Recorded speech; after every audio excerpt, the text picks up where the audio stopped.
Marahil aswang nga ang asong nakita mo. At hindi malabong yun nga ang may kagagawan kaya namatay ang matandang tinutukoy mo, Danny. Huwag ka mag-alala. Ire-report natin to sa barangay para malibing na maayos ang matanda. Sa susunod na kabilugan ng buwan, susunduin ka na ng hawa sa'yo. Doon natin malalaman kung sino siya at kung anong uri. Pero malakas ang kutob ko na isang aswang na kiwig ang gumawa niyan. Base sa nakikita ko ngayon sa mga mata mo. Ibig niyo pong sabihin, maghihintay pa tayo ng susunod na kabilugan ng buwan para malunasan si Rico? Oo, pero hindi ganoon kadali yun. Malulunasan lang siya kung gugustuhin niya. Maaari pa rin siya makulong sa pagiging kiwig kapag nabuo na ang itinanim na sumpa sa loob ng kanyang katawan. Taon 2004. Aklan. Masusing tinititigan ni Alma ang asawang si Rico habang mahimbing itong natutulog sa loob ng kanilang kwarto. Naiinis man ay pigil hininga niya na lang itong kinumutan. Bagong uwi lamang ang asawa galing sa magdamag na pagsusugal sa kabilang bayan. Nakatulog agad yon pagkasampa sa kanilang kama. Hay, ang sarap mo talagang sakalin, Rico. Ilang taon na rin ako nagtitiis dyan sa bisyo mo. Kung hindi lang dahil sa anak natin, matagal na kitang iniwan na loko ka. Padabog na lumabas si Alma sa silid na yon. Saka hinarap ang mga bulaklak na nasa kanilang hardin. Ang mga bulaklak na lamang ang nagbibigay ng kulay sa kanya, bukod kay Danny na kanilang nag-iisang anak. Hindi naman mahirap ang buhay ng mag-asawa. Masasabing nakukuha naman nila ang mga luhong kanilang nagugustuhan. Dahil may kaya sila sa buhay, mayroong magandang posisyon si Rico sa kumpanya ng kanyang mga magulang at mayroon din silang mga negosyo. Ang nagbibigay konsumisyon lamang sa kanya ay ang pagiging sugarol ng kanyang asawa. Pikit matang inaamoy-amoy ni Alma ang mga bulaklak na nakahilera sa kanyang harapan. Iba't iba ang kulay ng mga yon. Dahil sa inyo gumaganda ang araw ko. Ang bango-bango naman talaga. Ma'am Alma, dumating na po ang bago nating hardinero. Sige Inday, papasukin mo siya. Ma'am, ayan na po siya Pogi. Magandang umaga po, ma'am. Ako po si Samuel. Pamangkin po ako ni Tio Alonto. Magandang umaga naman sa iyo, Samuel. Natutuwa ako at kaagad na nagpadala ng kapalit si Mang Alonto.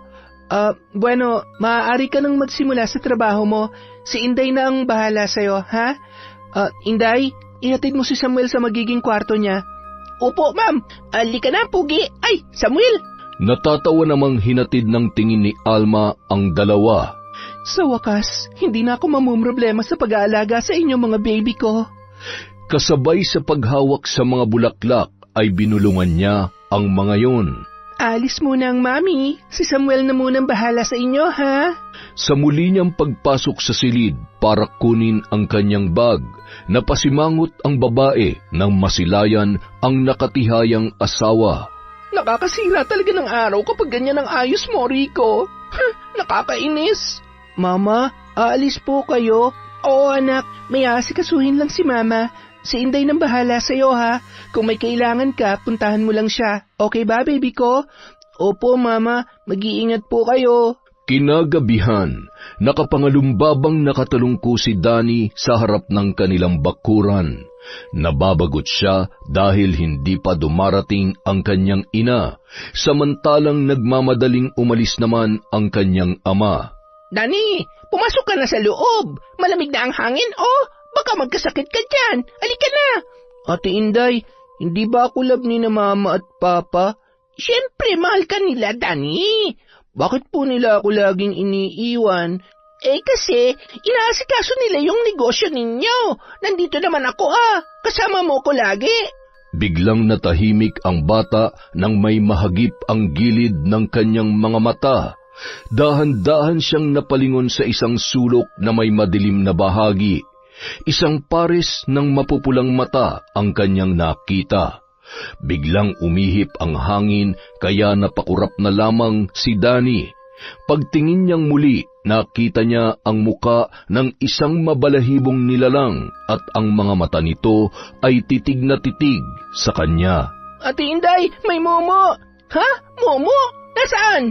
Nandun po. Ate Inday, pumasok na tayo. Natatakot po ako. Ay, naku, halika na nga. Kung ano-ano na yung nakikita mo dyan. Saka, wala namang Momo, Danny. Mabilis na tumakbo si Danny papasok sa loob ng bahay. Danny, sandali! Ay, dahan-dahan naman. Baka madapa kang bata ka. Kumaripas ng takbo ang bata paakyat sa kanyang kwarto. Kaagad din siyang nagtalukbong ng kumot nang makasampana sa kanyang kama.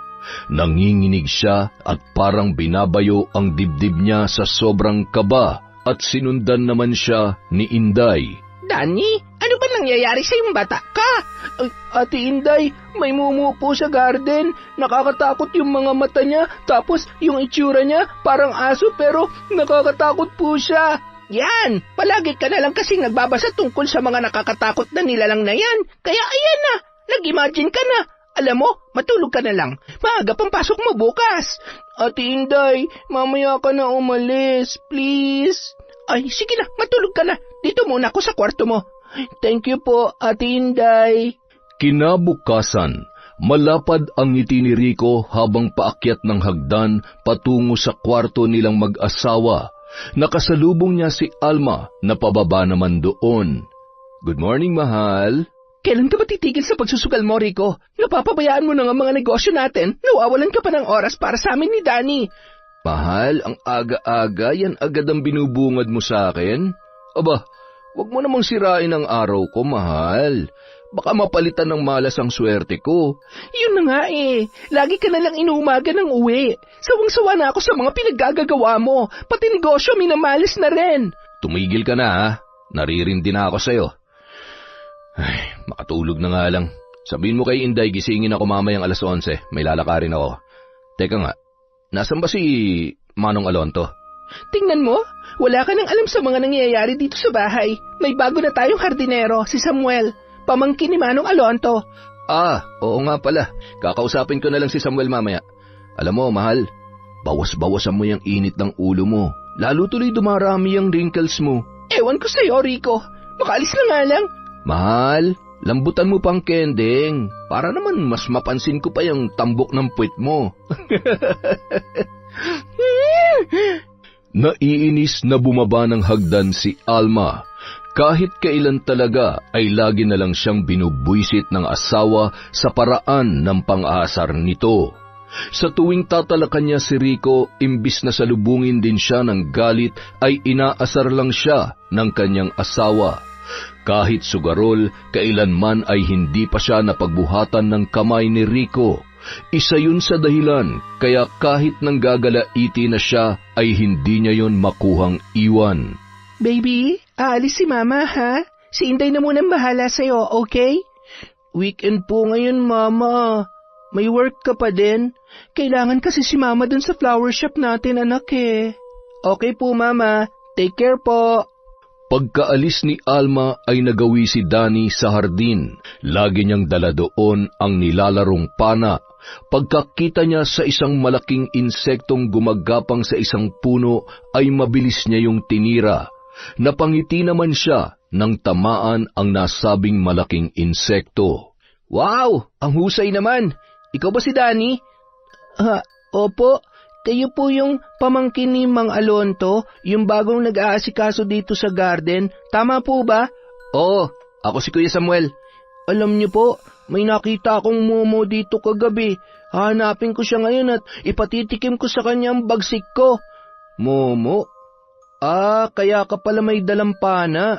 Bakit mo naman nasabi na may Momo dito? Nakakatakot po kasi yung itsura niya eh. Black yung buong muka tapos red yung eyes. Mukha po siyang dog. Basta, nakakatakot. Hindi niyo po ba siya nakita? Hindi naman.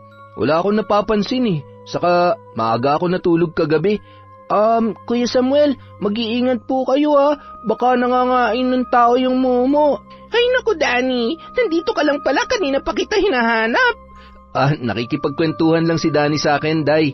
Tungkol sa nakita niyang Momo daw. Ay nako, mahilig kasi magbasa tong si Danny ng mga comics na nakakatakot. Ewan ko ba sa batang to kung ano-ano na lang ang pumapasok sa imahinasyon niya. Talaga ba, Danny? Naku, pareho pala tayo.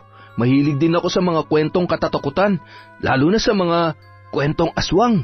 Talaga po, Kuya Samuel? Wow! Pwede po ba ako magpakwento? Sige na po, please. Oo ba? Pero hindi muna ngayon. May trabaho pa kasi ako eh.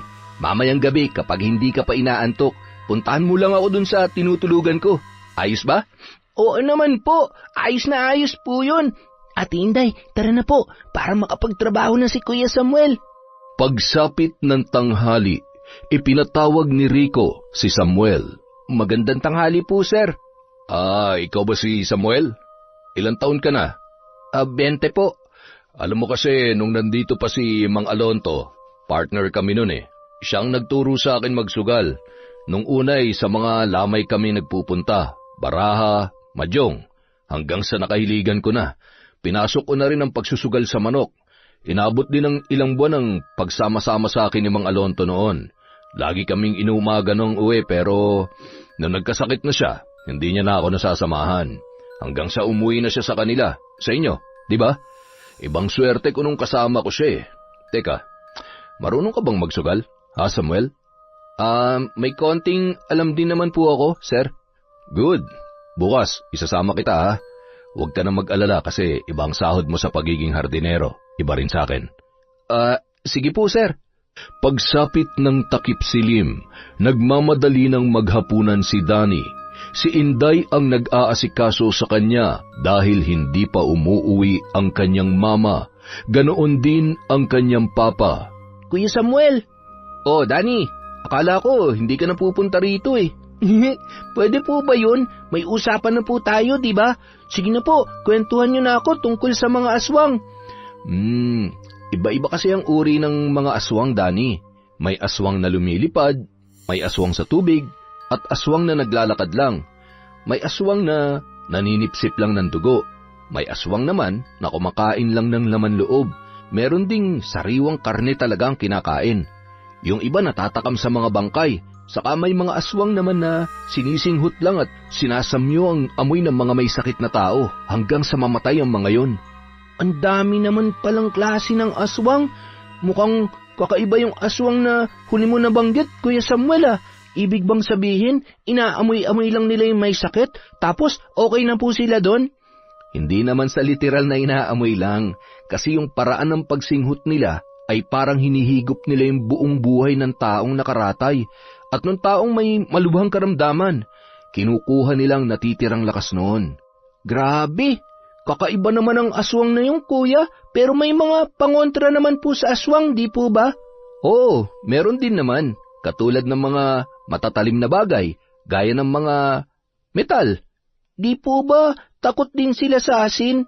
Yung ibang uri ng aswang, oo. Pero sa aswang na humihigop ng lakas, hindi yung tumatalab. Kailangan sila masugatan gamit ang matatalim na bagay na yari sa metal para manghina sila. Hoy, ikaw Samuel ha? Kung ano-ano yung tinatanim mo sa isip ng bata, wala namang katotohanan yung kwento mo. Anong wala? Totoo may aswang ha? Totoo para sa mga taong naniniwala. Kaya pinaniniwala mo si Danny para mas matakot. Tumigil ka nga dyan, Samuel, pwede ba? Bakit ba ang epal mo, Inday? Halata namang nakikinig ka sa kwento ko eh. Halika nga rito, umupo ka. Kanina ka pa nakasilip, kitang-kita kaya kita. Siyempre, sinundan ko si Danny.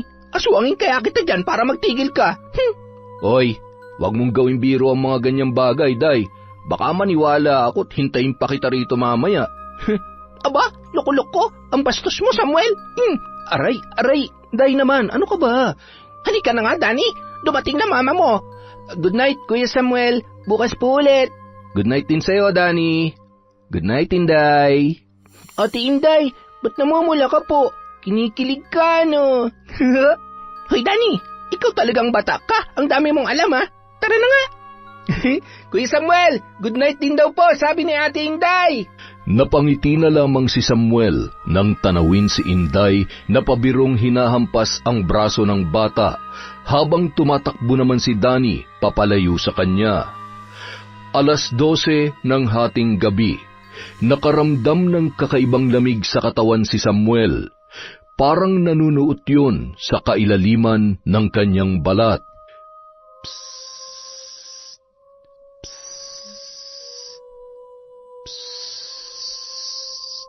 Kaagad siyang bumangon nang marinig ang paulit-ulit na pagsitsit. Ilang ulit din siyang nagpalinga-linga para hanapin kung saan nanggaling ang tunog na yon.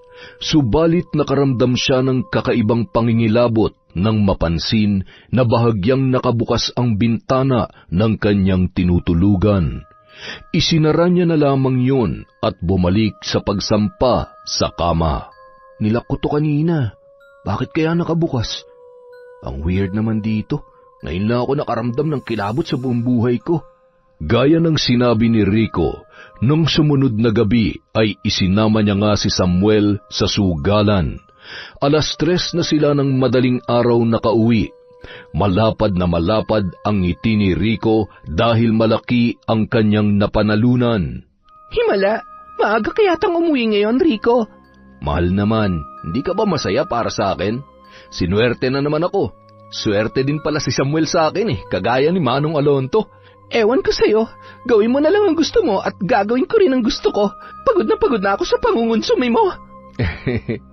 Mahal naman, baka naman namimiss mo lang ako.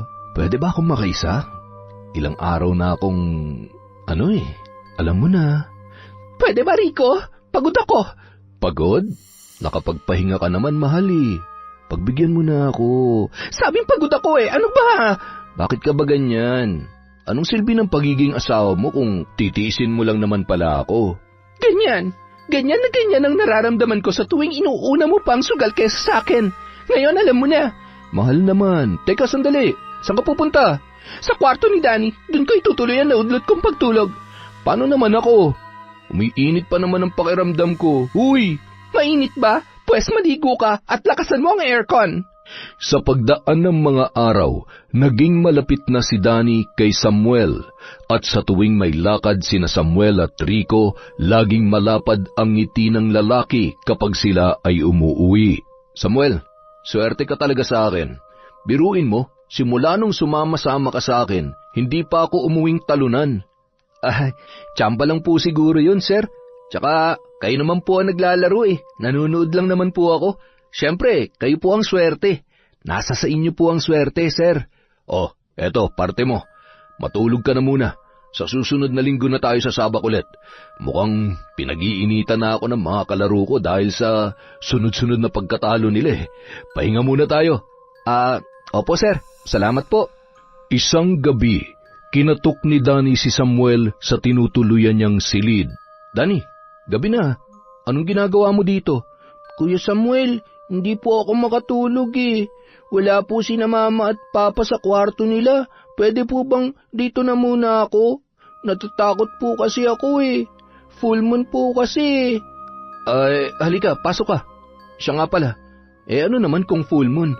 Di ba po, kapag bilog ang buwan, lumalabas sa mga aswang? Napapanood ko po yun sa movies. Oo, gumagala ang aswang kapag bilog na bilog ang buwan. Kuya Samuel, nakakita na po ba kayo ng aswang? Minsan, nung bata pa ako. Ano pong itsura? Mukhang aso pero mas malaki kaysa sa normal na aso. Pula ang mga mata, maitim, tapos yung buntot niya, nakatayo. Ayon sa tatay ko, ang aswang daw na yon ay tinatawag na kiwig, isang uri ng aswang na tinatawag din maninilong. Buti po hindi kayo kinain. Ang mga kiwig daw kasi nambibiktima lang ng mga taong may malubhang karamdaman. Gumagapang sila sa ilalim ng bahay o yun bang sa silong para lang hapin ang amoy ng taong nakaratay sa banig. Para kasi sa kanila, humahalimuyak ang bango nun. Hinihigop nilang natitirang lakas ng may sakit hanggang sa mamatay yun. Nagbibigay daw kasi yun ng ibayong lakas sa kiwig kapag nalalanghap nila. Naku, nakakatakot naman. Wag na nga muna tayo mag-usap tungkol sa aswang. Nadadagdagan tuloy ang takot mo. Ang mabuti pa, matulog na lang tayo. Pagsapit ng kalagitnaan ng gabi, bigla na lamang umalulong ang mga aso. Naalimpungatan si Danny kaya ginising niya si Samuel. Kuya Samuel, naiihi po ako. Sandali, sasamahan kita sa labas. Nagpatiunan ng lumabas si Danny dahil hindi niya na mapigilan pa ang nararamdaman. Nakita niya kasing bumalik sa pagpikit si Samuel habang nakaupo sa gilid ng kama at hindi na gumalaw pa. Sa paglabas niya sa silid nito, kaagad niyang pinakawalan ang kanyang ihi. Patuloy pa rin sa pag-alulong ang mga aso na sa puntong yon ay mas lalo pang lumalakas. Gustuhin mang tapusin kaagad ng bata ang kanyang ginagawa dahil sa takot ay mukhang marami-rami pa ang kanyang kailangang ilabas. Nang siya ay mapatingin sa bilog na buwan, tila naakit naman siya na pagmasdan yon ng maigi. Ang ganda naman ng buwan, ngayon ko lang yan napagmasdan ng maayos. Nakangiti pa siya habang hindi kumukurap ang mga mata nang biglang may kumaluskos sa bandang kanan. Mayayabong ang mga halaman na naroon kaya hindi niya masyadong maaninag kung ano o kung sino ang gumagawa ng ingay. Sino yan? Kuya Samuel? Ikaw ba yan? Kuya Samuel? Tapos na siyang umihi, ngunit hindi niya pa naitataas ang kanyang salawal. Nagulat na lang siya nang biglang makita ang isang itim na aso na lumabas mula sa mayabong na halaman. Mapupula ang mga mata noon at tumutulo ang laway. Napaatras ang bata at kaagad na kumaripas ng takbo papasok sa kanilang tinutulugan. Kuya Samuel, may aswang! Nakakita ko ng aswang! Ano? Nasaan? Nasa labas, isang malaking itim na aso, tumutulo yung laway niya. Nagmamadali namang lumabas si Samuel, dala ang kanyang itak, ngunit wala siyang nakita na kulay itim na aso. Wala naman, Danny ah. Meron po talaga, nagtatago siya dyan sa mga halaman. Hay nako, sige na, matulog ka na ulit. Magbabantay na lang ako. Nagmamadali namang nagtalukbong ng kumot ang bata. Nang makabalik sa loob si Samuel, ay maingat niyang isinara ang pintuan. Nagulat na lang siya nang biglang lumangit-ngit ang bintana. Nakarinig siya ng pag-angil ng isang aso na mukhang nasa labas lamang ng kanilang kwarto. Kaagad na binuksan niya yon, ngunit sa kanyang pagdungaw ay wala naman siyang nakita na kahit ano. Ano kaya ang misteryong bumabalot sa bahay na to? Simula pagdating ko rito, nakakaramdam na ako ng mga bagay na nakakapanindig balahibo. Kuya Samuel, nakita niyo po ba yung aso? Oh, kala ko ba natutulog ka na? Narinig ko na umangil yung aso, Kuya Samuel eh. Nakita niyo po ba? Hindi eh. Narinig ko rin pero wala naman ako nakita. Aswang po yun! Aswang yun! Alam ko, aswang yun! Oh, huwag ka na matakot. Nandito naman ako eh. Kinabukasan, narinig ni Danny ang matinding pagtatalo ng kanyang mga magulang. Akala mo ba hindi ko napapansin na halos araw-araw ka ring umaalis dito sa bahay? Siyempre, dahil inaasikaso ko ang negosyo natin. Ikaw nga halos gabi-gabing nawawala eh, hindi ba? Negosyo? Hoy, wag mong idahilan ang pag-asikaso sa negosyo dahil alam kong ibang lalaking inaatupag mo. Hoy, wag ka mang bibintang ha. Wala kang pruweba. Matino akong asawa, responsable, hindi tulad mo na sarili mo lang ang iniisip mo. Oras na malaman kong ginagago mo ko, malilintikan ka sa akin. Pati ang lalaki mo, ibabaon ko sa ilalim ng lupa. Puisit na buhay to! Saan ka pupunta, ha? Hindi pa ako tapos na makipag-usap sa'yo. Kararating mo lang. Aalis ka na naman? Saan ka pupunta? Sa lalaki mo, ha? Wala ka nang pakialam kung saan ako pupunta. Total wala ka namang matinong sasabihin. Mabilis na pinaharurot ni Alma ang kanyang sasakyan. Si Rico naman ay umalis din. Ngunit sa ibang direksyon nagtungo ang kanyang minamaneho. Bakit ba nag-aaway sina Mama at Papa, Ate Inday? Hindi na nga kami nagkakasabay kumain. Nagkakagulo pa sila. Hayaan mo na. Nandito naman ako eh. Ako mag-aalaga sa iyo, Danny. Buti pa kayo ni Kuya Samuel, inaalagaan at mahal niyo ako. Samantalang sina Mama at Papa walang pakialam sa nararamdaman ko. Kinagabihan. Danny, kumain ka na oh. Hindi pa po ba umuwi sina Mama at Papa? Hindi pa eh. Ay, hindi talaga nila ako mahal. Wala silang pakialam sa akin. Mahal ka nila. Kaso, may problema lang sila ngayon, Danny. Ayokong kumain, ate. Doon na lang tayo sa kwarto ni Kuya Samuel. Doon? Naku, Danny, ikaw na lang. ihatid ko na lang tong pagkain mo tapos aalis na ako. Aasarin na naman ako ng Samuel na yon. Ang pikon-pikon mo kasi, Ate Inday Halata ko pa namang may crush ka kay Kuya Samuel. Anong crush? Ikaw talagang bata ka. Ang dami mong alam. Tingnan mo nga, namumula ka. Kinikilig si Ate Inday. Hoy! Anong kilig-kilig ang sinasabi mo dyan? Ang bata-bata mo pa, ha? Uy! Sinundot-sundot pa ni Danny ang tagiliran ni Inday na hindi na mapigilan ang pagngiti. Nasa bandang likuran ng bahay ang tinutuluyang silid ni Samuel. Nasa pagitan yon ng dalawang malalaking punong kahoy na napapaligiran ng mga halaman at mga bulaklak. Ate Inday, dahan-dahan naman po. Ang bilis niyo maglakad eh. Excited kayong makita si Kuya Samuel, ha? Hindi, Gusto ko lang mailapag kaagad ang mga pagkain mo kasi makikinig pa ako ng paborito kong drama sa YouTube, yung Dear Miss M. Tani, bakit may aso sa harapan ng tinutuluyan ni Samuel? Wala naman tayong aso, Ha? Aswang yan, Ate Inday. Aso yan. Paano naging aswang ang aso, Aber? Ikaw talagang bata ka, oo? Nang biglang humarap sa kanila ang nakatalikod na aso at napalunuklaway na lamang si Inday nang makita ang hindi maputol-putol na tumutulong laway ng aso.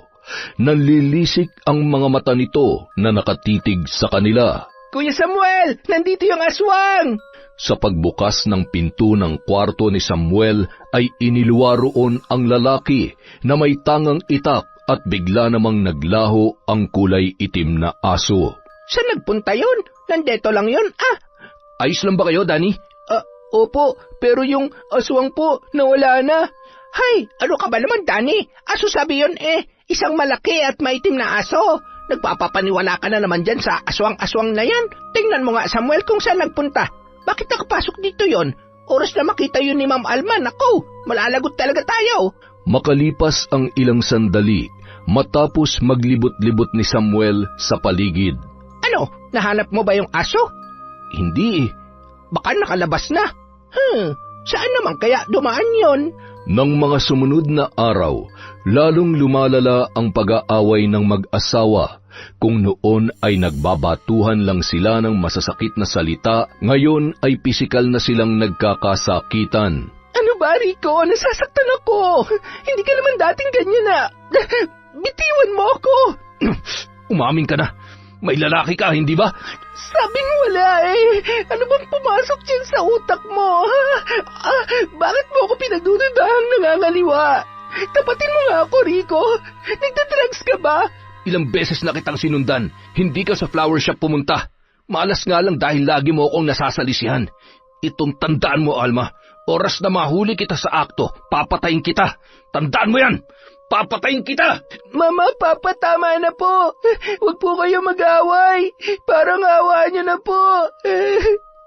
May hindi lang kami na pagkasundoan ng Papa mo, baby. Huwag kang mag-alala. Huwag kang lalabas ng bahay, Alma. Kung ayaw mo ng gulo, naintindihan mo? Ganon? Tapos ikaw, maglalakwatsa? Papakasarap sa mga kaibigan mo? Lulugbukin mo ako rito para maging miserable ang buhay ko? Gago ka pala talaga Please po, tama na po. Please po. Habang nagkakagulo sa loob ng bahay, nasa hardin naman sina Inday at Samuel. Kawawa naman si Danny. Napakahirap ng sitwasyon niya ngayon. Laging nag-aaway ang mama at papa niya tapos kanya-kanya ng alis. Naiiwan mag-isa yung bata.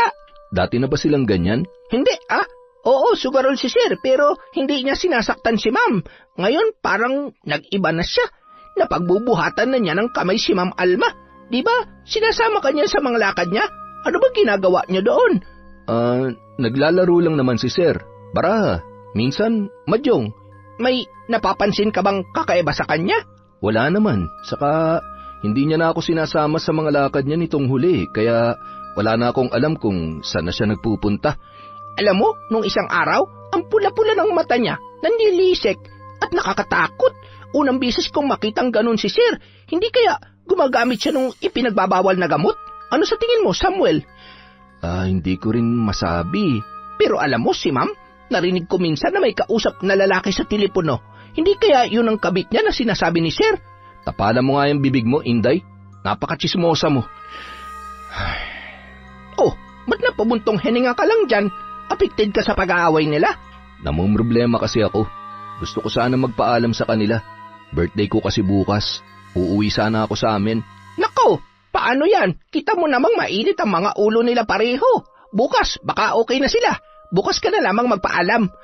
Ay nako, sana nga. Kinaumagahan, maagang kinausap ni Samuel si Alma tungkol sa plano niyang rest day. Birthday mo pala ngayon. Happy birthday, Samuel. Ilang taon ka na? 21 na po. Aba, debo mo na pala. Sige, papayagan kitang umuwi na muna para makasama mo naman ang pamilya mo. Basta bumalik ka, ha?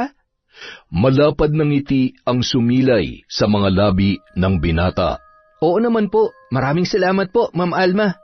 Ang masayang anyo ni Samuel ay napalitan ng pagtataka nang makitang tumatakbo si Inday papunta sa kanila habang sumisigaw. Ma'am! Ma'am! Si Danny po! Nawawala! Nawawala? Sigurado ka ba? Opo, hinanap ko na siya sa buong bahay, ma'am. Sa hardin at sa tinutuluyan ni Samuel. Pero wala po talaga eh. Baka naman nasa kwarto lang namin, Inday. Wala po. Wala naman tao doon. Umalis ba si Rico? Opo, maaga pong umalis si Sir. Sa kanya nga po sana ako magpapaalam kaso nagmamadali po eh. Pero sigurado po ako na hindi niya kasama si Danny. Mag-isa lang po siyang umalis. Hanapin natin ulit, Inday. Baka nandyan lang sa tabi-tabi. Ilang ulit nilang ginalugad ang buong bahay, ngunit hindi nila natagpuan si Danny. Ma'am, i-report na lang po kaya natin sa mga pulis. Hindi pa umaabot ng 24 oras, Inday. Hanapin ko po siya sa labas. Samuel, di ba uuwi ka? Hindi po ako pwedeng umuwi hanggat hindi natin nakikita si Danny, ma'am. Tutulong po ako sa paghahanap. Salamat, Samuel. Diyos ko, saan na ba kasi nagpunta ang batang yon? Danny, anak, nasan ka na ba? Samantala, madilim na ang paligid, ngunit tuloy pa rin sa paglalakad si Danny. Pagod at gutom na siya, pero buo ang loob niya sa paglalayas sa kanilang bahay. Dala ang kanyang backpack na mayroong ilang damit, tinapay at flashlight. Dumaan siya sa likod ng kanilang bakuran para masiguro na walang makakakita sa kanya. Mayabong ang mga punong naroon at mayroong makitid na daan. Yun ang kanyang binaybay hanggang sa nakarating siya sa gitna ng kakahuyan. Naku, mukhang uulan pa yata. Kasabay ng pagpatak ng ulan ay ang pagliwanag ng kalangitan, dulot ng pagkidlat. Nagmamadaling sumilong si Danny sa ilalim ng isang malaking puno ng kahoy. Nakaupo siyang isiniksik ang sarili sa pinakapuno noon at niyakap ang dalang backpack para hindi gaanong lamigin. Habang bitbit pa rin niya ang flashlight na nakabukas na ang ilaw. Kailan kaya titigil ang ulan? Gutom na ako.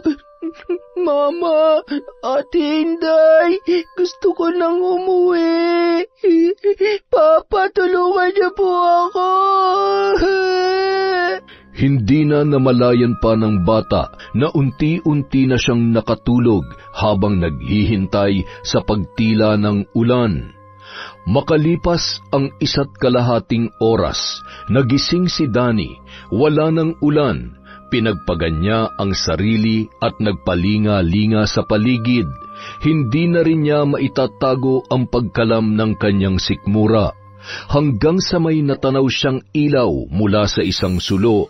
Napangiti na lamang ang bata dahil naisip niyang magpatulong sa kung sino mang nagmamay-ari noon na makauwi sa kanilang bahay. Dali-dali siyang nagtungo sa kinaroroonan noon. Isang maliit na kubo ang nasilayan ni Danny nang makalapit na sa pinupuntiryang direksyon. Nababakas ang maliit na bintana noon na kinalalagyan ng sulo. Tao po! Tao po! May tao po ba dito? Sino yan? Ako po si Danny. Nawawala po ako. Kailangan ko po ang tulong ninyo. Sa pagbukas ng pinto, nagulat pa si Danny sa bumungad sa kanya. Isang matandang lalaki na may kapayatan ang nakatunghay sa bata. Nakakunot ang noo. Ang mga kuko ay mahaba at balbas sarado ang muka. Mahaba rin ang nakapusod na buhok ng matanda. Ano nga ulit yung pakay mo, bata? Lolo, nawawala po kasi ako. Basa-basa ka. Pumasok ka dito para makapagpalit. Baka magkasakit ka niyan. Salamat po. Nang makapasok, nasipat ni Danny ang kabuuan ng maliit na kubo. May isang altar na mayroong nakalagay na krus at isang Biblia. At may nakalatag na banig sa isang sulok. Mag-isa lang po kayo dito, Lolo. Oo. Teka, bakit ka ba naligaw? Nasaan na ba ang mga magulang mo? Naglayas po ako sa amin. Lagi kasi nag-aaway yung mga magulang ko. Ganun ba? Paano ba yan? Hindi kita maiaatid sa inyo ngayon. May sakit kasi ako. Hinihingal ako kahit na malapit lang ang nilalakad ko, bata. Ganito siguro kapag tumatanda na. Hindi na nakakahinga ng maayos. Nagiging mahina ng Lolo, may makakain po ba kayo? Kanina pa po kasi ako nagugutom eh. May lugaw dyan sa palayok. Sandali at ipagsasandok kita, ha?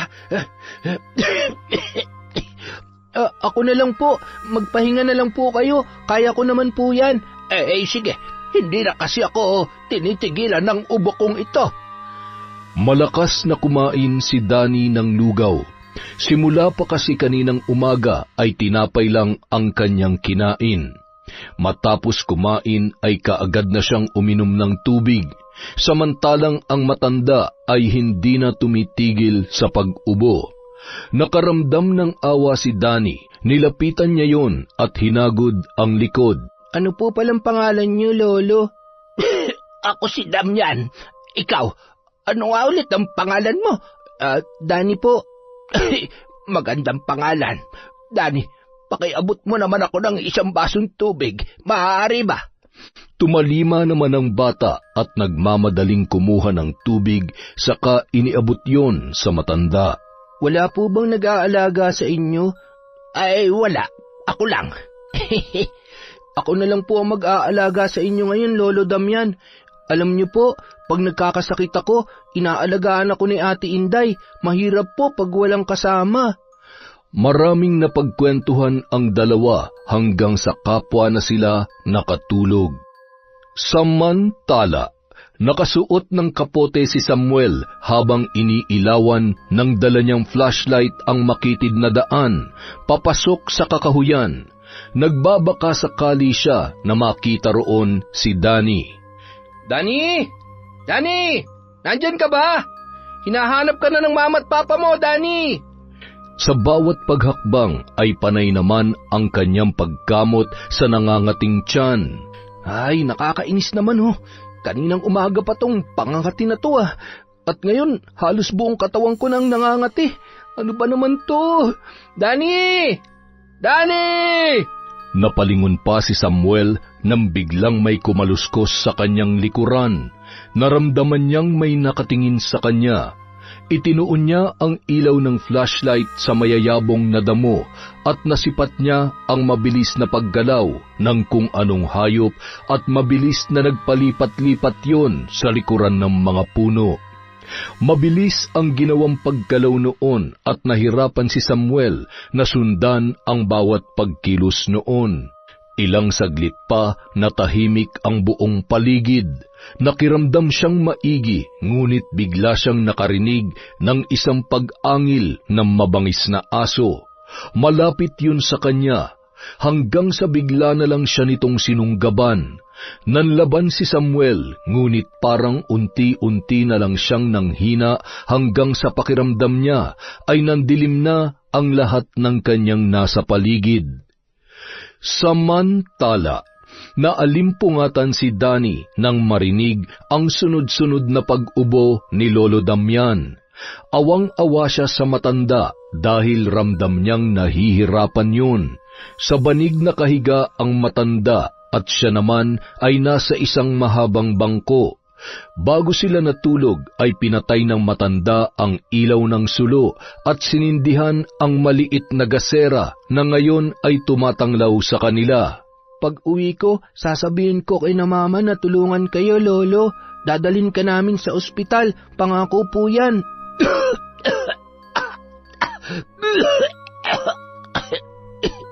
Dahil hindi na kayang tingnan ni Danny ang matanda dulot ng awa, ay minabuti niyang talikuran yun. Tumagilid siya habang nakahiga. Naisip niyang ang swerte niya pa rin dahil kahit laging nag-aaway ang kanyang mga magulang, ay may ate Inday naman siyang nag-aasikaso sa kanya. Hindi tulad ni Lolo Damian na mag-isang inaalaga ng sarili sa araw-araw kahit na hirap ang kalagayan. Naputol ang pagmumuni-muni ng bata nang makaramdam ng pananakit ng tiyan. Lagot na, natatai na ako. Lolo Damian, lalabas po muna ako. Hindi ko na po mapigilan eh. Hindi na hinintay pa ni Danny ang pagtugon ng matanda. Dali-dali na siyang lumabas ng kubo at naghanap ng pwesto para mailabas ang kailangan niyang ilabas. Matapos makaraos, kaagad din siyang bumalik sa loob ng kubo. Akmang papanik na siya sa kubo nang masilip niya ang isang aso na nasa silong, katapat ng hinihigaan ni Lolo Damian. Hindi niya gaanong naaninag ang muka at katawan ng aso dahil sa sobrang dilim. May aso pala si Lolo Damian. Mukhang nag-aalala din yung aso sa nangyayari sa kanya. Parang nakasilip pa nga siya kay Lolo eh. Ay, kawawa naman. Sa pagpanhik ng bata, wala pa ring tigil sa pag-ubo ang matanda na dumudura ng laway sa siwang ng sahig na kawayan. Inilulusot ng matanda doon ang malagkit na laway na mayroon ng kasamang dugo. Lolo Damian, ayos lang po ba kayo? Oo, matulog ka na. Magiging maayos din ako. Ay, mamayang konti, sigurado yan. Padapang dumagan si Danny sa mataas na bangko. Paminsan-minsan ay sinisilip niya ang matanda na hindi pa rin tinatantanan ng matigas na pag-ubo. Nang mapadako naman ang tingin ni Danny sa sahig na dinuduraan ni Lolo, napansin niya ang parang isang bagay na gumagalaw.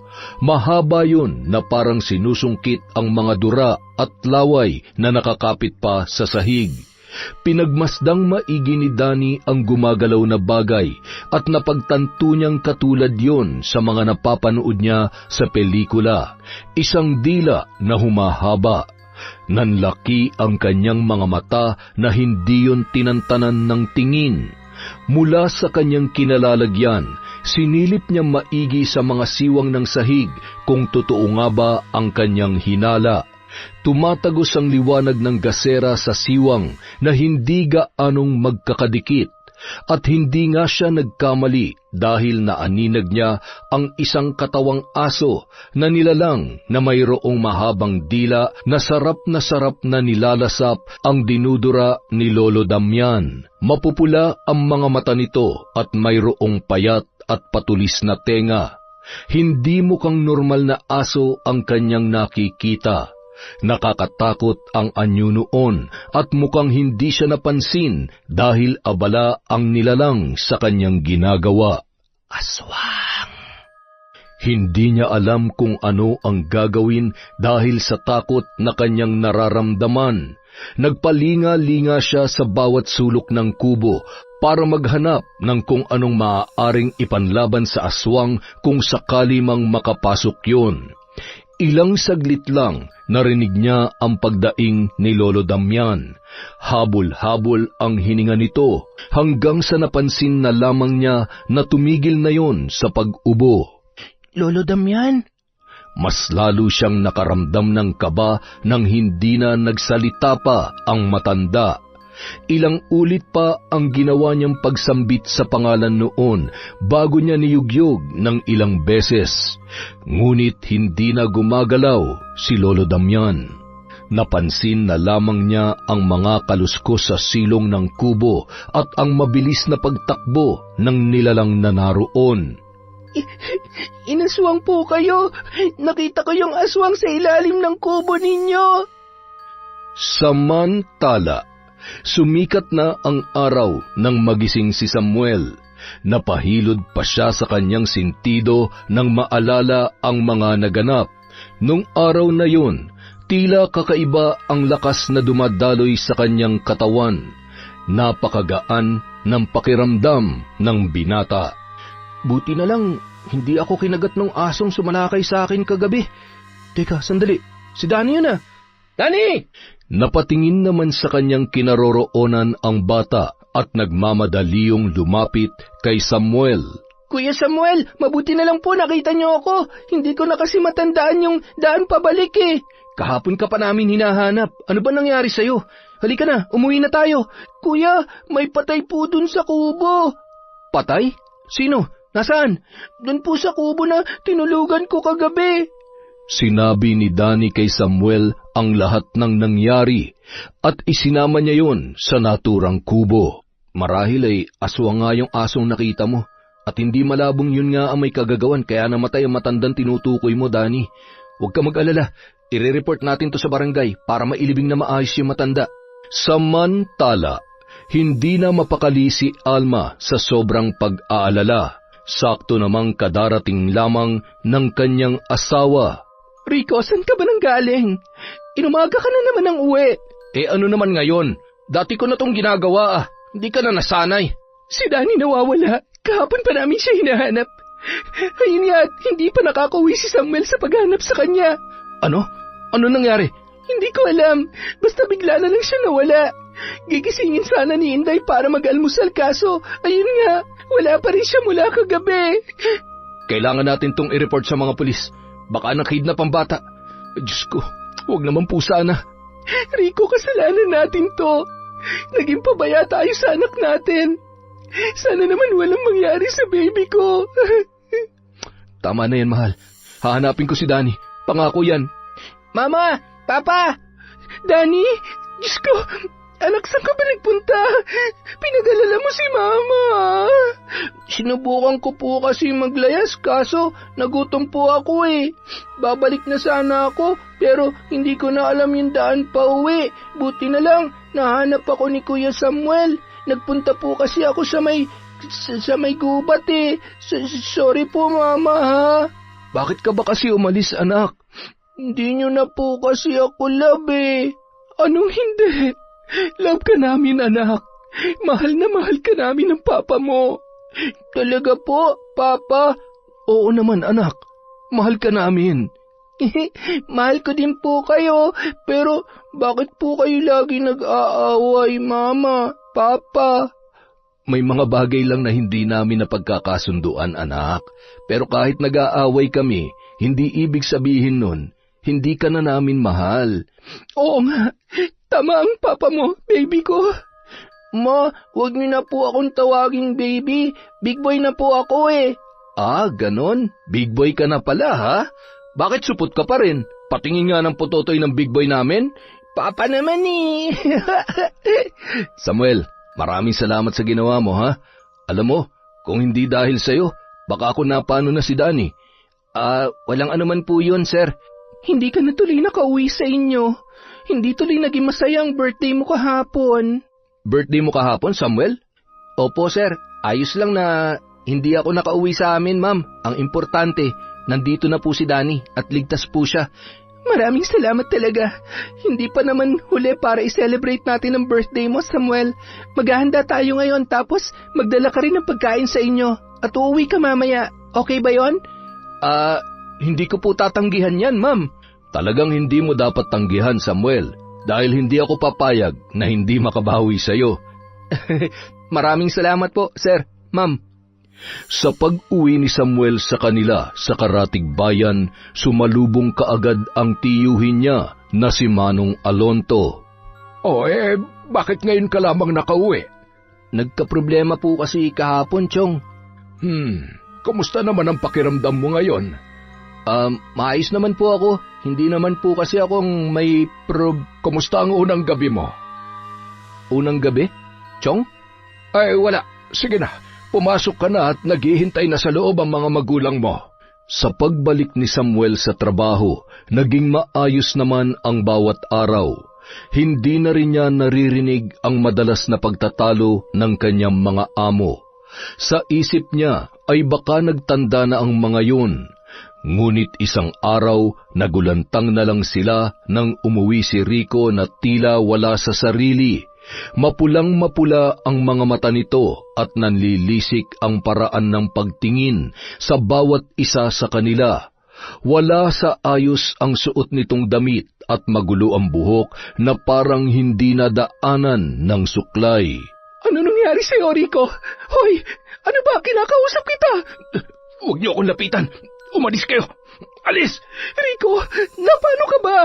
Huwag niyo akong susundan. Oras na magpumilit kayo. Wawasakin ko ang mundo. Ilalabas ko ang aking kapangyarihan. Magugunaw tayo lahat. Diyos ko, nasisiraan na ng baitang asawa ko. Mabilis ang mga hakbang ni Rico na pumanhik sa hagdan papunta sa kanilang kwarto. Nagkulong ang lalaki. Ayaw kumain, ayaw makipag-usap. Tila takot na takot. Ilang ulit na siyang pinakiusapan ni Alma, ngunit ang mga tugon nito ay hindi akma sa mga tinatanong niya. Ma'am, huwag po sana kayong magagalit pero bakahay po yan si Sir. Kausapin niyo na lang pag bumaba na yung amats niya. Uy, sigurado ka ba sa sinasabi mo, Inday? Abay, bakit siya nagkakaganyan kung hindi siya tumitira ng bawal na G? Ay, akala ko magiging maayos ng lahat pagkatapos na nangyari kay Danny. Heto't may panibago na naman akong problema. Sa mga inaasta po ni Sir, parang hindi niya po tayo nakikilala. Maapektuhan na naman si Danny nito. Ay nako, kawawa naman yung bata. Kinagabihan, bigla na lang naalimpungatan ang mag-inang sina Danny at Alma nang bigla na lang nagwala ang kanilang padre de pamilya sa kabilang silid. Sumisigaw yun ng kung ano-ano at nagbabato sa pader ng kwarto. Naririnig ni Alma ang tunog ng mga nababasag na kung ano-anong mga gamit na tumatama sa kanilang dingding. Papatayin ko kayo! Papatayin ko kayo lahat! Huwag na huwag kayo magpapakita sa akin! Ililibing ko kayo sa impyerno! Hindi niya yun malapitan dahil baka siya naman ang pagbalingan ng asawa. Sa takot na baka lumabas si Rico sa kwarto at puntahan sila ay pinapunta niya si Danny sa tulugan ni Samuel at inutusan ang anak na magtago roon. Danny, ano nangyayari sa papa mo? Hindi ko po alam, Kuya Samuel. Kanina pagdating ko galing sa school, hindi naman siya ganyan eh. Akala ko nga, wala na naman siya dito sa bahay. Baka may problema lang ang papa mo. Hayaan mo na. Ang importante, wala siyang sinasaktan. Kuya, totoo po bang gumagamit ng pinagbabawal na gamot si Papa? Sino may sabi niyan? Si Ate Inday po. Huwag ka maniwala dun. Hindi naman niya nakita ang papa mo na gumagamit eh. Di ba? Kaya wala siyang ebidensya. Alam mo yung mga chismosa, masyadong advance yan mag-isip. Tsaka hindi pa naman talaga natin alam kung ano nangyayari sa papa mo. Dalhin po kaya natin siya sa doktor, Kuya. Mukhang malabo pa yan sa ngayon. Hindi natin malapitan. Pag nakakakita ng ibang tao naguhuramentado, baka kung mapano pang maglalakas loob na ipatingin siya sa doktor. Ay, bakit kaya? Hindi naman siya dating ganyan ah. Huwag ka na malungkot. Magiging maayos din ang papa mo. Samantala, hindi mapakali si Alma dahil sa nangyayari sa kanyang asawa. Ang pagwawala nito ay natapos na at nananahimik na si Rico sa kabilang silid. Akmang sisilipin niya na sana yon nang bigla yung sumigaw at hinahanap siya. Alma! Alma, nasan ka? Alma! Dali-dali namang tinungo ni Alma ang kanyang asawa. Kahit natatakot ay mas nanaig pa rin ang pag-aalala niya rito. Rico, ayos ka lang ba? Anong kailangan mo? Nagugutom ako. Uhaw na uhaw ako. Teka, ikukuha kita ng makakain. Anong gusto mong kainin? Ang sakit-sakit ng ulo ko. Alma!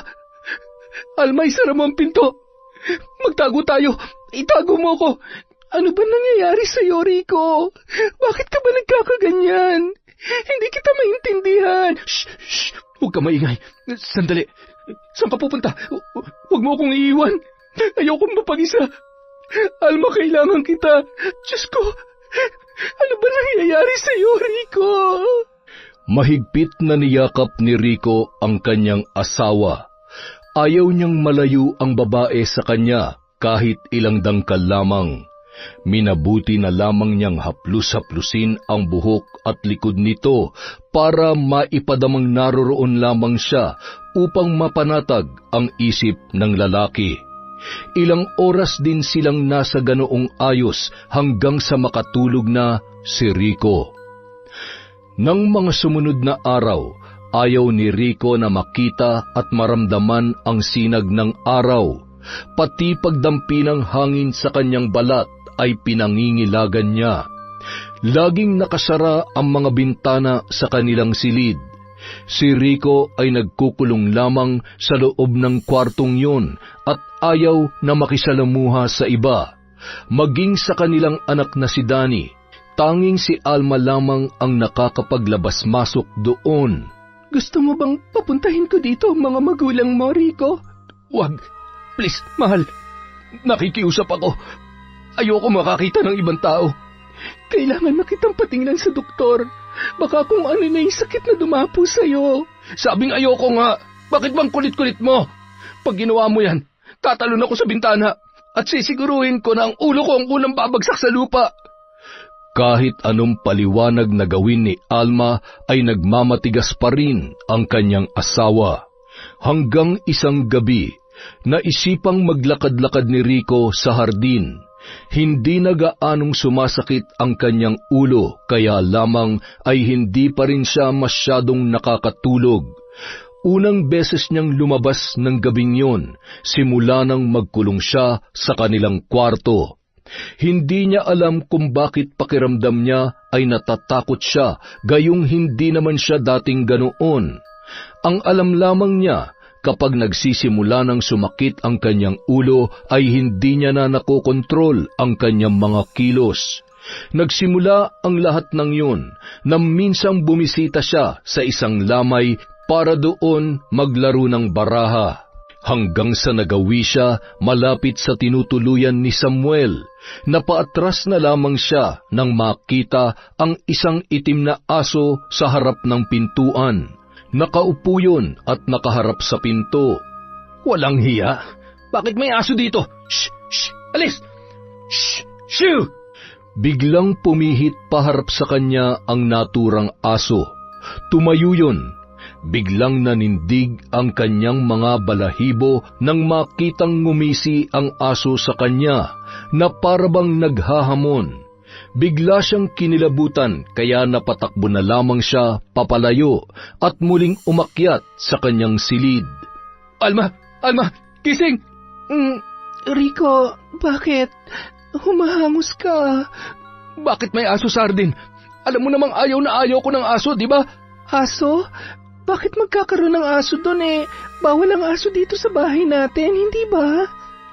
May aso sa harap ng tinutulugan ni Samuel. Kulay itim. Kitang-kita ko. Kahit nagdadalawang isip kung maniniwala ba o hindi, minabuti ni Alma na puntahan ang tinutukoy nito. Subalit wala naman siyang nakita kahit anino ng aso. Kinaumagahan, kinausap ni Alma sina Samuel at Inday tungkol doon. Hindi ko rin alam kung saan nakakadaan ang asong yun, ma'am. Nakita ko na rin kasi yun minsan. Doon din malapit sa tinutulugan ni Samuel. Minsan nga po, naririnig kong umaangil yung aso eh. Si Danny din ilang beses na siyang nakakita ng itim na aso. Hindi nga lang namin alam kung saan lumulusot at saka kung sino may-ari. So, may aso nga? Sa susunod mag-double check kayo bago magsasara ng gate, ha? Alam niyo namang ayaw na ayaw ni Rico ng aso. Mas lalo na ngayon na mukhang... Ay, ewan. Ano ba ito nangyayari sa amo niyo? Ay... Magpakatatag lang po kayo, Ma'am Alma. Magiging maayos din po ang lahat. Sana nga, Samuel. Sana nga. Nang sumunod na buwan, kasabay ng pagpapakita ng bilog na buwan, ay ang pagsidhi na naman ng nararamdaman ni Rico. Halos manghina siya dahil sa rumaragasang sakit sa ulo. Ang paraan ng pag-ungol niya ay nagpapakita ng kirot na kanyang nararamdaman.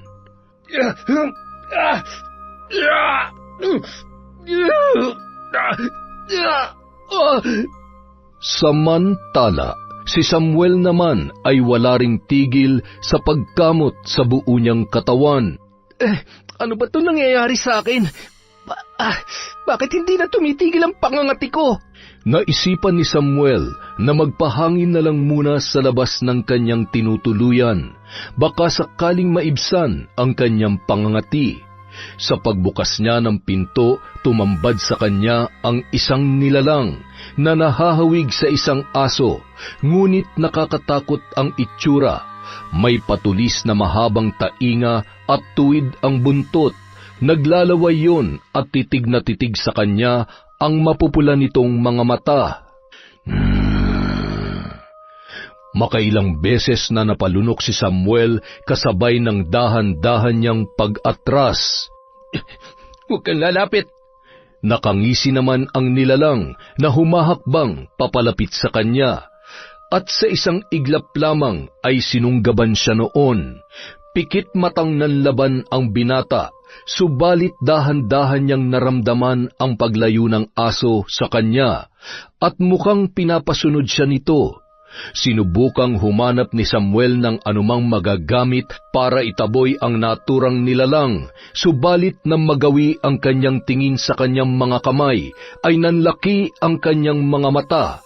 Mabilis na kumabog ang kanyang dibdib. Hindi siya makapaniwala sa nangyayari sa kanya. Hindi! Samantala, hindi makatulog si Danny kaya naisip niyang puntahan si Samuel. Makikipagkwentuhan sana siya sa binata. Ngunit napatda na lamang siyang bigla nang makita ang dalawang maitim na asong kalalabas lamang sa tinutuluyan ni Samuel. Mabilis na tumakbo ang mga yon papunta kung saan hindi abot tanaw ng bata. Napapalunok si Danny sa isipin na ang mga asong yon ay aswang. Dali-dali siyang pumasok sa silid ni Samuel. Wala ang lalaki doon. Saglit na napaisip ang bata hanggang sa mabuo sa kanya ang isang matapang na pagpapasya. Ilang oras siya naghintay at nagkubli sa mayayabong na halaman. Nilabanan niya ang antok at takot dahil may nais siyang patunayan. Dala-dala niya ang kanyang paboritong pana. Unti-unti na siyang naiinip nang may kumaluskos sa di kalayuan. Napadako doon ang kanyang tingin hanggang sa nakita niyang bumalik ang isang aso. Sinundan niya yon ng tingin hanggang sa tumapat sa kanyang pinagkukublihan. Maingat siyang gumalaw habang inaasinta ng palaso ang naturang nilalang. Sa pagbitaw niya doon ay kaagad yung tumama sa katawan ng aso. Narinig niya ang pagdaing nito at nagmamadali rin pumasok sa loob ng tinutuluyan ni Samuel. Hindi ka na makakatakas sa akin ngayon, aswang ka! Dali-daling pumasok si Danny sa loob noon, pero imbis na isang aso ang bumungad sa kanya, si Samuel ang nakita niyang napapangiwi habang hawak-hawak ang palaso na nakatarak sa tagiliran nito. Kuya Samuel, ikaw yung aswang? Aswang ka? Danny, magpapaliwanag ako. Huwag ka matakot sa akin. Hindi kita sasaktan. Kaya pala ang dami mong alam tungkol sa mga aswang. Isa ka pala sa kanila. Siguro, ikaw yung pumatay dun sa matanda, no? Kay Lolo Damian.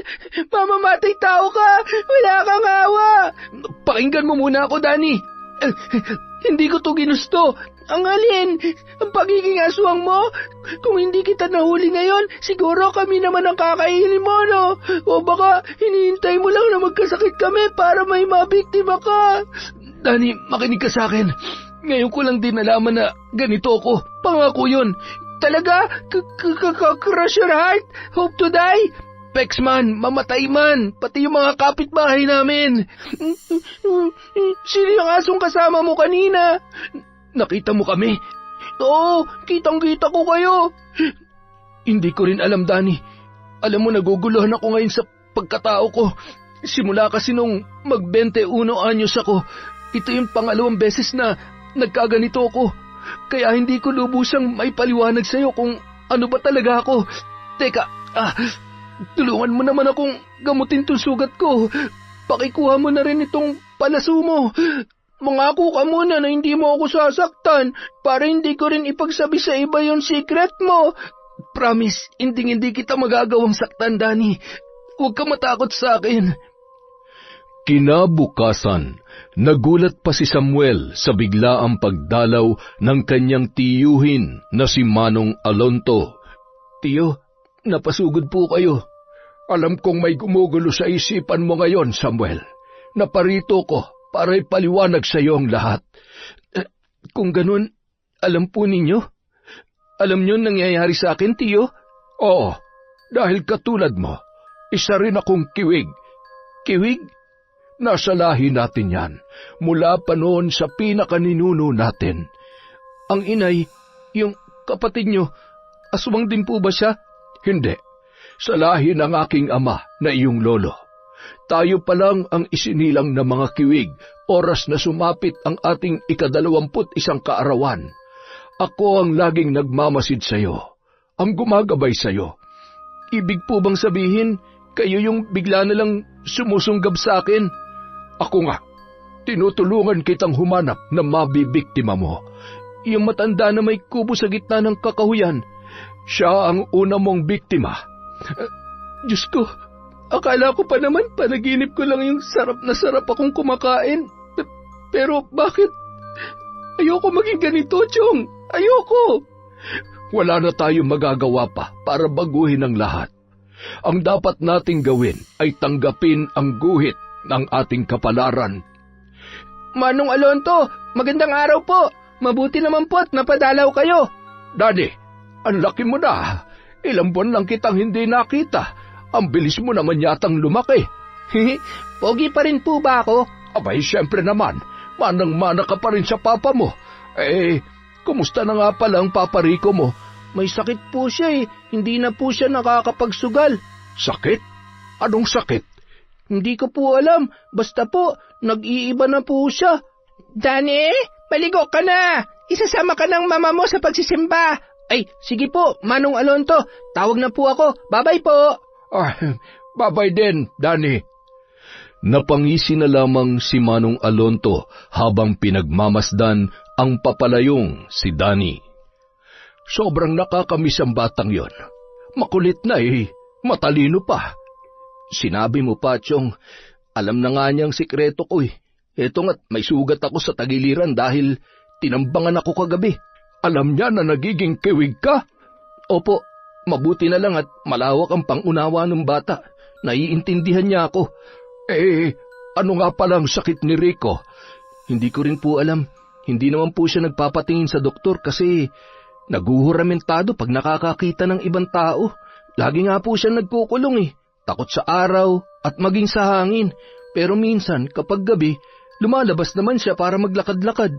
Kaya nga, pag sumasapit na ang gabi, hindi na kami nagpapakita Ganoon ba? Mukhang kakaiba yata ang nangyayari sa kanya.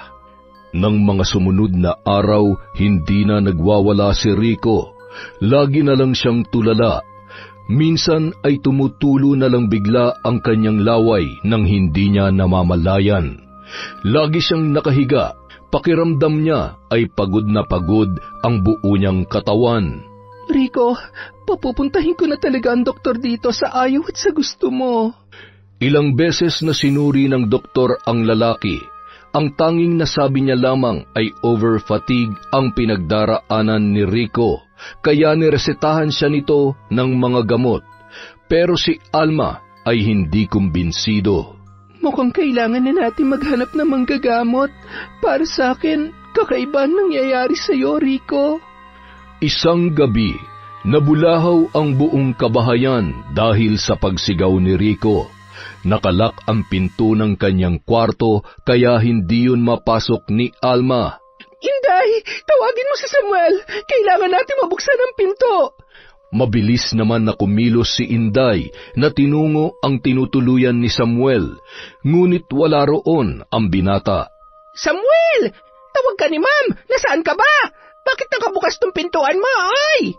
Hinanap ni Inday si Samuel, ngunit hindi niya yon makita. Napasigaw na lang siya nang biglang may lumundag na aso sa mataas nilang bakod. Ano yon? Aso? Bakit naman napakataas ng lukso? Ate Inday, anong ginagawa mo rito? Hinahanap ko si Samuel, Dani. Pumasok na tayo sa loob. Totoo nga talagang may momo dito. Halika na, dali! Samantala, naririnig ni Alma ang patuloy na pagsigaw at pagdaing ng kanyang asawa. Nagwawala ang lalaki hanggang sa pinagdiskitahan noon ang dingding ng kwarto.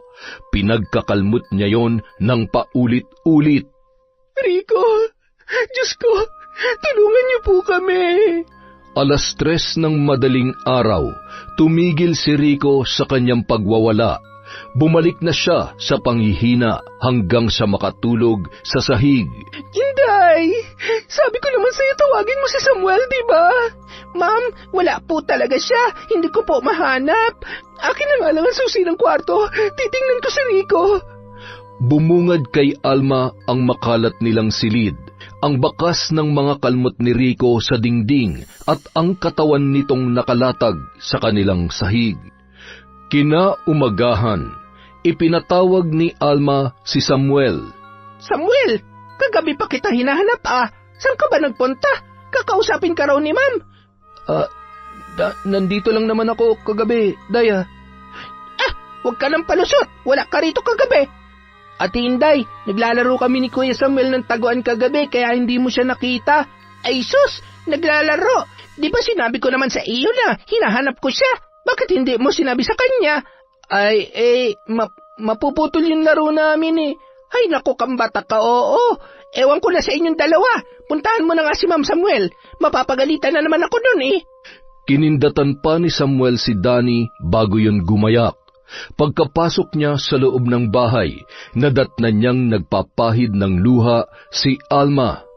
Ma'am, ipinatawag niyo daw po ako. Oo, Samuel. Kailangan kong tulong mo. Ano po yun? Hindi ba eksperto si Manong Alonto tungkol sa mga aswang? Opo. Gusto ko sanang makipagkita sa kanya. Iba kasi ang pakiramdam ko sa nangyayari kay Rico eh. Bakit po? Ano po ba sa tingin niyong nangyayari kay Sir?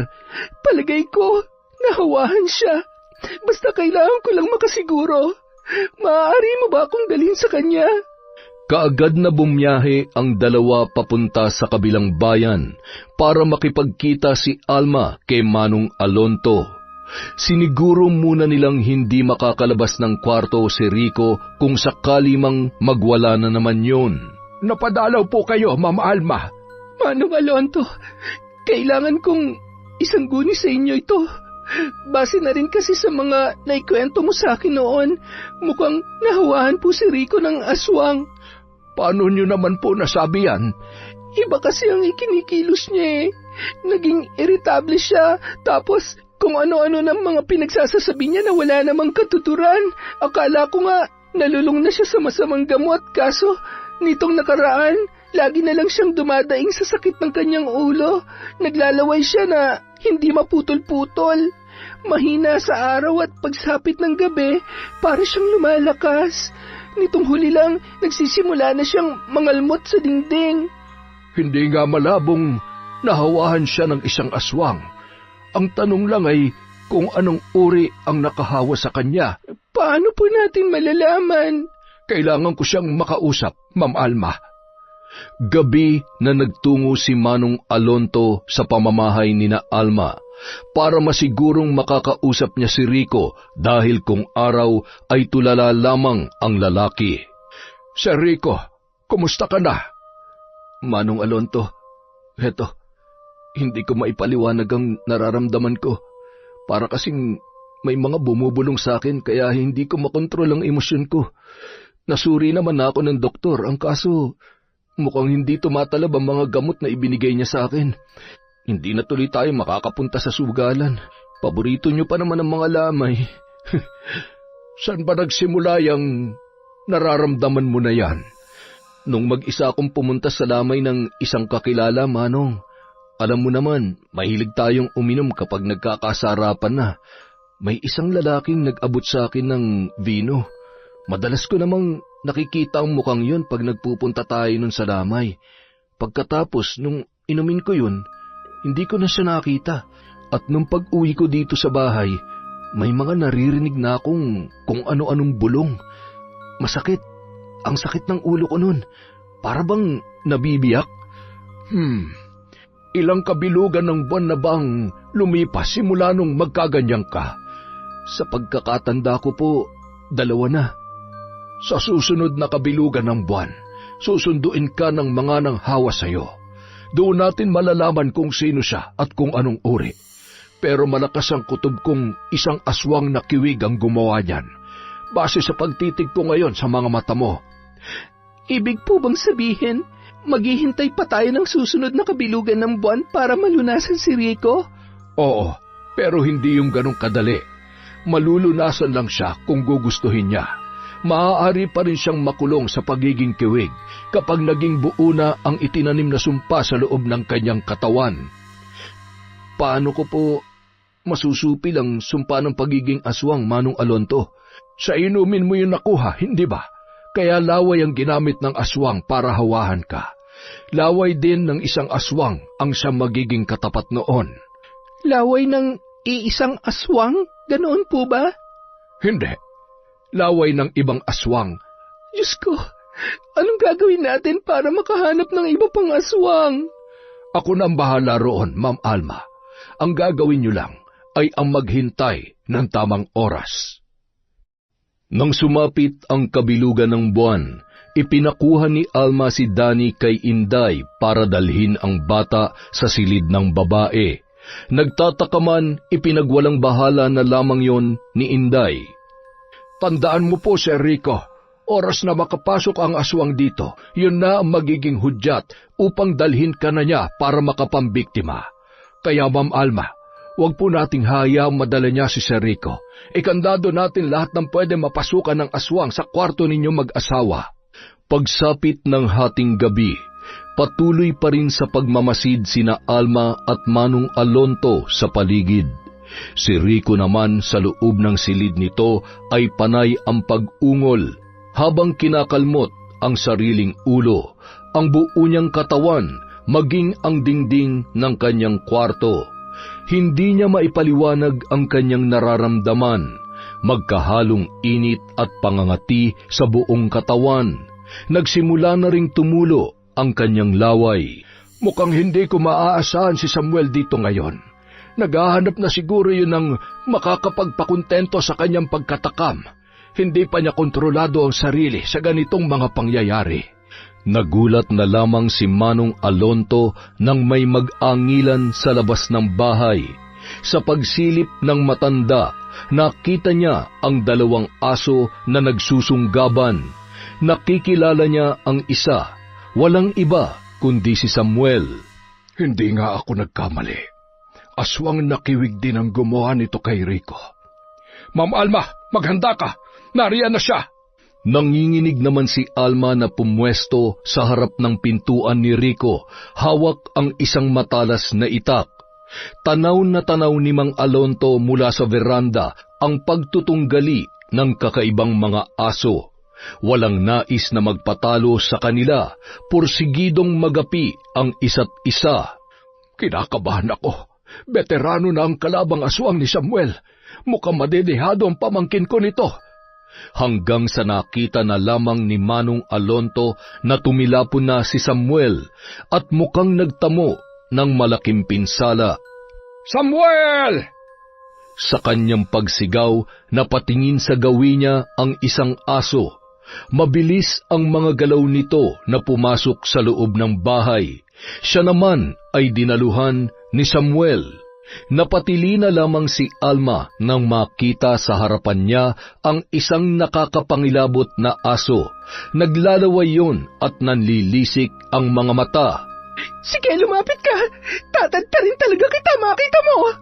Halatang nanggigigil ang aswang na nakatunghay sa kanya, samantalang si Rico naman ay nagwawala para makalabas.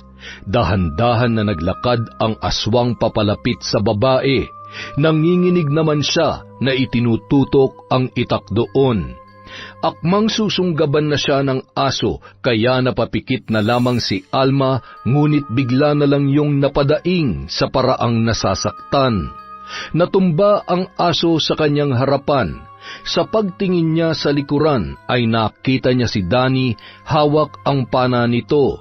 At pagbaling niya naman sa aso, nakita niya ang palaso na nakatarak sa likod noon.